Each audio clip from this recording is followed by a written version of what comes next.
Om Shri Sai Ram, offering my most humble salutations at the divine lotus feet of my beloved Master, Bhagwan Shri Satya Sai Baba. Bhagavata Vahini, Chapter 25. The Sage's Compassion. Summary. When Shringi wanted to know where exactly he had erred, Sage Sammika explained that the king was indeed virtuous and respected, but in a moment of weakness caused by thirst and being unused to not being hospitably received, he made an apparent mistake driven largely by his own destiny that he couldn't entirely control. He then made a sincere prayer to the Lord to protect the king at all costs, even at the cost of his own son, as his subjects and the honor of the fellow sages rested on this. When an elderly sage suggested that Sammika use his own considerable spiritual powers to alter events, Sammika divined that Parikshit, being bitten at the hands of the snake, Takshaka, was divinely ordained and refused to intervene and simply inform Parikshit about it through his student.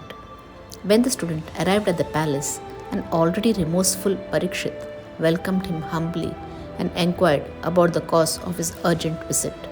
When informed he himself was in danger, Parikshit was glad that only he was under risk and not his subjects, and yearned to learn more.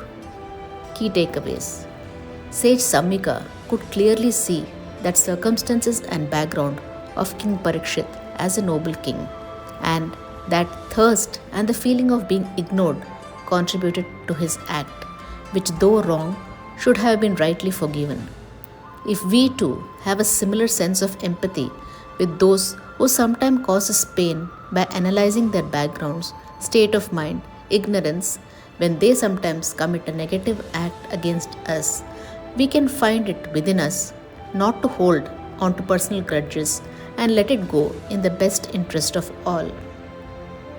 Though Sage Sammika was implored to use his spiritual powers to remedy the situation, after ascertaining that the event was divinely ordained, he chose not to interfere with the events, surrender and pray to the Lord instead.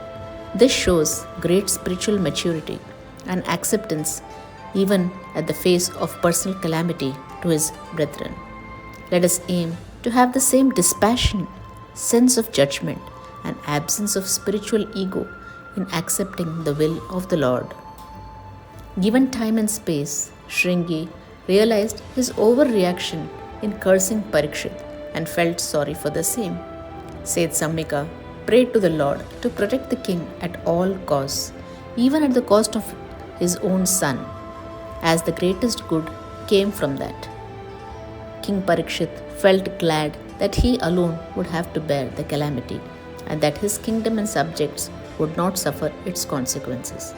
When we similarly pull ourselves from the high-strung emotions an incident may cause and give ourselves time to reflect first and respond, then our higher selves act through us and look to solve the situation for the highest good of all, more in tune with our inherent noble nature rather than our lowest impulses.